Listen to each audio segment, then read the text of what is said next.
Hi everyone, welcome to my second daily edition. In this daily edition, I'll be talking about how I'm going to apply the information in the DE2 paper form into my own business. Now, in the DE2 paper form, as a quick review, I've talked about how AWS prices its services, and in this video, I'll be talking about how AWS can make profit, and I'll be exploring a bit of the topic on how I can apply the pricing of AWS into my business. Alright, so let's start with the first thing, and that is how AWS makes its profit. Now, since I haven't really researched a lot on this, specifically the part about how each unit of memory is priced, and I think it really depends, as I see that a total of 10 gigabytes of storage in Vietnam is around 25 to 30,000 Vietnam dong, or around $1 in the US. So I think that the pricing on each gigabyte is genuinely very low, as 1 gigabyte, as most phones or devices now have up to 1 terabyte, which is around 1024 gigabytes.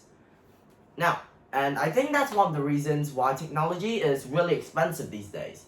Now, AWS has a pay-as-you-go model, which means that it's a subscription-based pricing. And in order to implement its prices into my service, which I have already done for my main work, I will have to understand how each of their prices work. Because as we can see, the storage thing is basically the same unit as in gigabytes, megabytes, etc.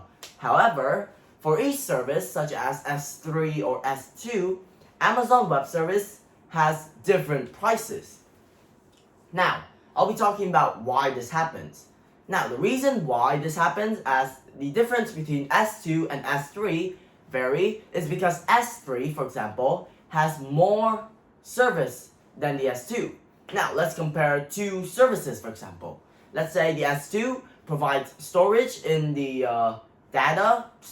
storing data, as well as giving us the server, but we have to manage it on our own. Now, let's say for S3, we have everything in S2, but the system of AWS manages the server for us.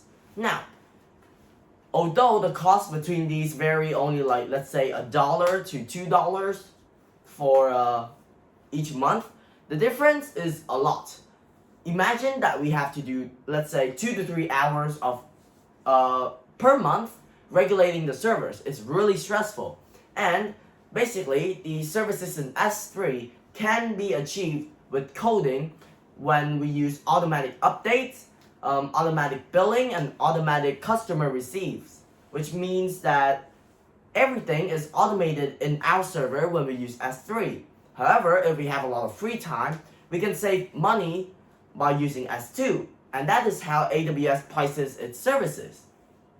Now, how do I put this information into my own business? Since I already have the information for each of AWS's services based off the Vietnamese market, I've also talked about how I make profit on each of that. So now in order to apply this type of information into my own work, I will need to understand the core pricing methods of each of the service that I'm providing for my business for now, and apply it with the information I learned from here, which is just to, let's say, price more on the services that give you more service, I guess, and price less on the services that aren't automated.